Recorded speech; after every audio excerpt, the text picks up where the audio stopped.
Hello and welcome to the resurgence of my podcast. My name is Alex Beadon. You're listening to On Purpose with Alex Beadon. And I'm so excited because this is the very first time that I'm ever recording this podcast as both audio and video. I'm so excited to spend time with you guys today. I've got a few things I want to chat to you about. So let's go ahead and dive in. Cheers. I wanted to share with you guys why I stopped the podcast in the first place, because if you listen to my most recent episode, which was the last episode of season 2, you will have heard me be like, okay guys, we're now going to switch to 2 episodes a week.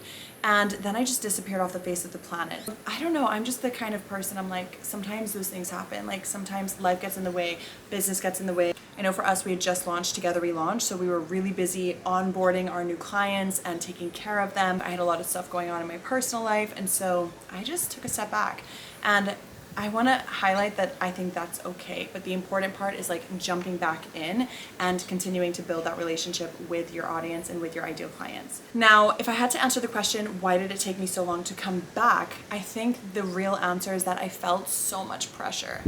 And that's a really beautiful thing to admit, I think, because it's such a normal, natural feeling of being like, okay, I had this podcast, it was something that people really loved and enjoyed, and I want to bring it back, but I don't know how I'd ever be able to bring it back in the way that it was once upon a time, and really kind of putting my podcast on this pedestal of like what it used to be. I have been thinking about what I want the podcast to be like, but I haven't been taking action. I've been stuck in that analysis paralysis, overthinking everything, and really just trying to make the right decisions before taking any action steps. And I've gotten to a point now where I'm just like, I just want to take action. I want to take imperfect, messy action. I want to put myself back out there. I want to really let go of the idea that it has to be this perfect thing, because it's never going to be perfect, right? As you can see, we've had a change in formats because this is now audio and video. So that does mean that I will be uploading this onto YouTube as well as onto my podcast. So you will be able to find it in 2 places. The best place to be updated on when a new episode goes live is to be signed up for my VIP list. That is a weekly newsletter that I send out that keeps you updated with the happenings of the Alex Beadon world. Just to be clear, my intention with this podcast is to create as and when I please. So I'm not promising you that I'm going to be showing up every week or every 2 weeks or every day or every month. I'm just showing up when I want to show up, and that's what feels good and right for me in this moment. So bear with me as we kind of go through this together. So today, something I really wanted to talk to you guys about is what it means to be a woman with ambition. I just turned 35 years old. Go me. Cheers to that. One of the things I've realized is that I am a woman who is very ambitious, but my relationship to ambition has changed so much over the last few years. I really look back at myself in my early 20s and I see the way that I was so focused and like so obsessed with my end goal of getting my business to a certain place. And I definitely feel like I'm in a much more evolved space when it comes to my relationship with ambition and with my work ethic. I think I'm just in a beautiful place in my life where I'm actually the happiest I've ever been. I'm the most fulfilled I've ever been. I feel like I'm living in my purpose. And whereas before, so much of my identity was wrapped up in my work and in my ambition and in proving that like I could show up and work harder than anyone else. And today I don't feel that way at all. I'm really leaning into my soft girl era and like wanting to embrace that side of myself that's like, you know what? I don't want to work 24 hours a day. Like I don't want to be stressing out in bed about something that I didn't get done that day. Like I really just want to create a life for myself that is as easy as possible. I don't want it to be as easy as possible. I do want to experience challenges and I do want to push myself and grow, and I want to be able to lean into my creativity. I want to work. It's just that I don't want my work to take over my life. And when I look back at my 20s, that's definitely what was happening. Now that I'm in my 30s, I've gotten really clear on what I want and what I don't want.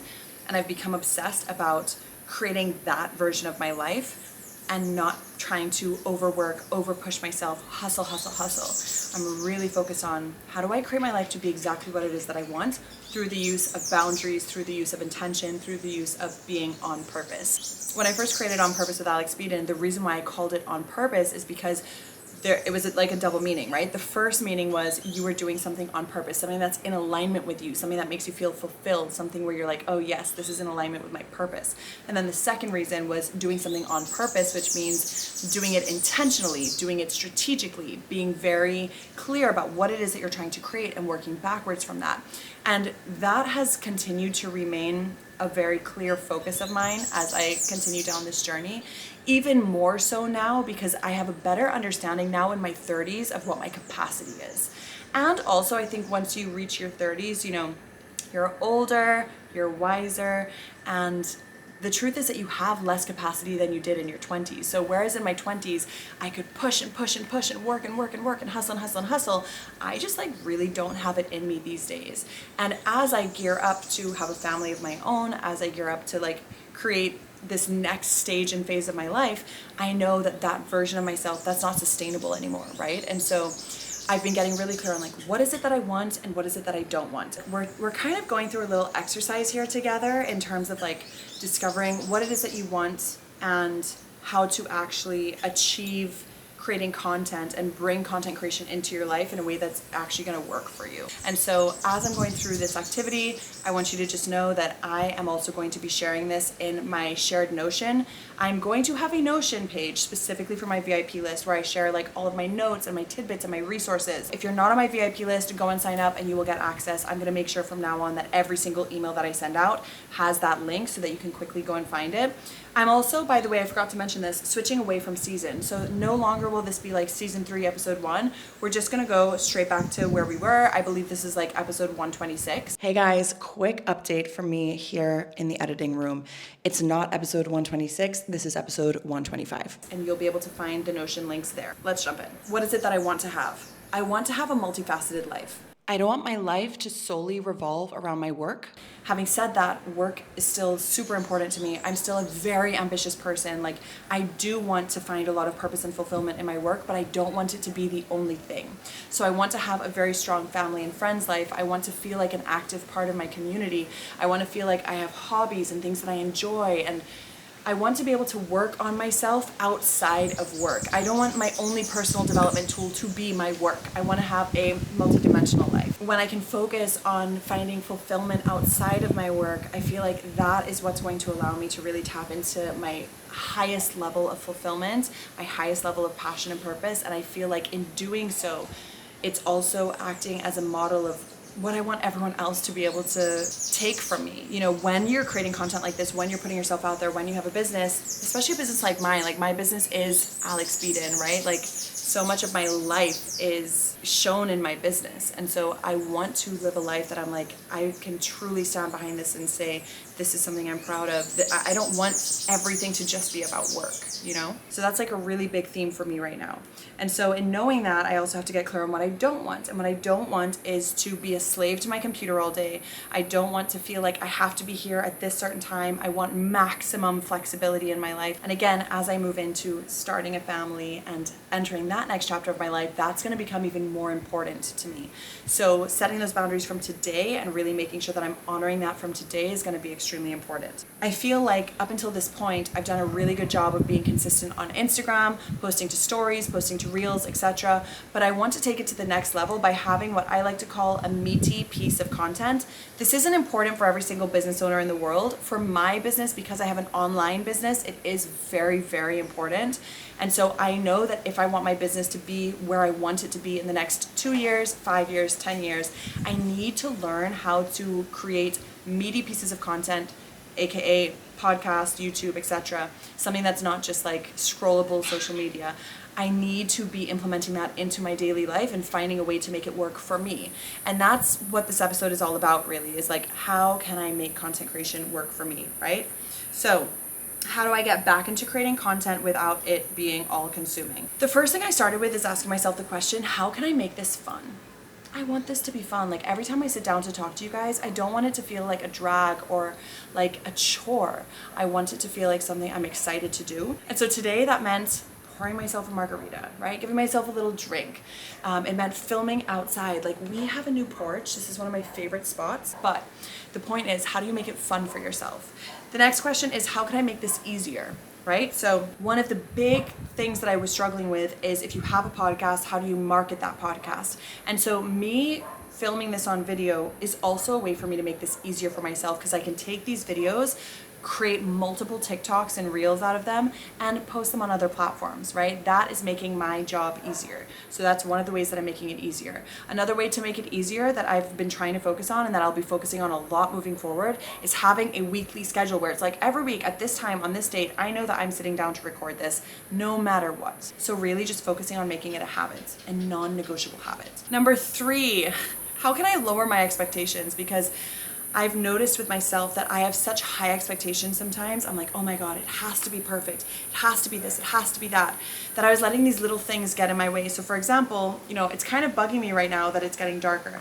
But this is my very first episode. I have to leave room for it to not be perfect and for me to learn lessons as I go, right? And so embracing imperfections, knowing that it's going to be hard at first, knowing that it's not going to be perfect. So for example, this is my second time filming this video. I filmed this entire video yesterday, and at the end of it, I realized that I never turned on my microphone and the audio was horrific. There were birds in the background. It was super distracting. So I had to redo it. And here I am redoing it today, right? So embracing the fact that it's going to be difficult at first and just agreeing with myself, like, I'm not going to give up. No matter how difficult it gets, I'm not going to give up. I'm going to make small changes to make it easier for myself. Another huge part of this for me is finding a way to remain on brand. When you're creating content, you can ask yourself, how can I make it fun? How can I make it easy? How can I this? How can I that? But really and truly, this is a business exercise. And it needs to be good for the business. It needs to be on brand for the business. So my business is all about helping small business owners create content for their business, show up online, market themselves online. Now, from a branding perspective, the brand that I'm going for is your online biz bestie. I want to be the person you're like, oh my gosh, that's my online biz bestie, right? That's what I'm going for. So everything that I just said about me making this fun, pouring myself a margarita, like that's the behavior of your online biz bestie. We're here, we're drinking together, we're having a good time. Like we're hanging out, we're liming, as we say here in Trinidad, right? Here in Trinidad and Tobago, we say lime, and that means to hang out. So if you ever hear me talking about liming, that's what it's all about, right? So this is very on brand. I'm not someone who's very corporate or like picture perfect. I really like things to be more casual, laid back, fun type of vibe, and that's exactly what I'm going for, and therefore all of this is very on brand. And then lastly, it would not be an Alex Beadon video if I didn't speak to you about mindset, because one of the things that differentiates me and my brand the most in my niche and in my industry is the fact that I focus on mindsets. Your internal environment makes such a difference on how you show up in the online space. I wrote here, how can I create an internal environment that will support me in this goal of showing up more consistently with my meaty piece of content? So again, my meaty piece of content is YouTube and podcast, right? And I wrote down, number 1, trust that I will find my voice. Oftentimes when we're leading into new content creation, it can feel so scary. We sit down in front of the camera and we judge ourselves and we're like, how did that sound? Did I say the right thing? What are they gonna perceive me as? There's no space for that. There's no room for that. You just need to create. And so I'm creating that internal environment of like, okay, I trust that I'm going to find my voice. I trust that it may be a little bit awkward at first. That's okay. And actually, I think that's my next point here is like leave space for it to be awkward at the beginning. It's okay if it's awkward at the beginning, right? Especially for me, like this is the first time I'm ever creating a podcast episode that's also a video. And so just getting used to the fact that I not only have to be minding my words and the power of what I'm saying, but I also need to be paying attention to how I'm coming across, the lighting, the background, my makeup, my hair. Like I'm so used to creating a podcast episode, I just put my headphones on, I've got the microphone like right here, and I'm just like eyes closed, like focusing on every single word coming out of my mouth. I can't do that anymore, right? I'm adapting. So as I am creating this new format, as I'm leading into this podcasting world, like I need to leave room for it to just be whatever it is and be cool with that. Like just release any expectations that you may have and let it be what it is. It's gonna be cringe at first, and that's okay. Like you're gonna find your voice as you go. So that's another thing that I've been telling myself. And then thirdly, know that it does not have to be perfect. Something that I tell my clients all the time is it doesn't have to be perfect in order to be profitable. Another great quote is done is better than perfect. And I am embracing that in this video or audio, depending on if you're watching or listening to this, 100%. Okay, so I hope that you can take all of the tips that I shared with you in this video and really embody them as you go throughout your own week and apply them to whatever it is that you're trying to do in your own business. Again, I just want to remind you that I will have a specific space on Notion. I feel like I need to name it. Can you guys help me come up with a name? Like, what can I name that Notion space? It's only going to be for my VIP list members, for people who have signed up for my VIP list. So if you want access, VIP list is free. Just go to alexviplist.com and you can sign up there. I need to come up with a name. I'm obsessed with Notion, and I have a feeling that every episode I'm going to be wanting to share things with you. So that will be like the go-to place to find anything that I'm speaking about here on the podcast. And that's it. So if you enjoyed this episode, please let me know, because it's my first episode back. It means so much to me to hear from you guys and to hear your thoughts and your feedback, any ideas that you may have. Whether you're watching this on YouTube or whether you're listening to this through your podcast app, I would love for you to take 2 minutes to open up Instagram, find me at Alex Beadon, AlexBeadon, and let me know what was your biggest takeaway from today's first episode back. I'm so excited for the resurgence of the podcast. I hope you are too. It's time for me to go before it gets super dark here, but I'm really looking forward to seeing you next time, whenever that may be. Cheers.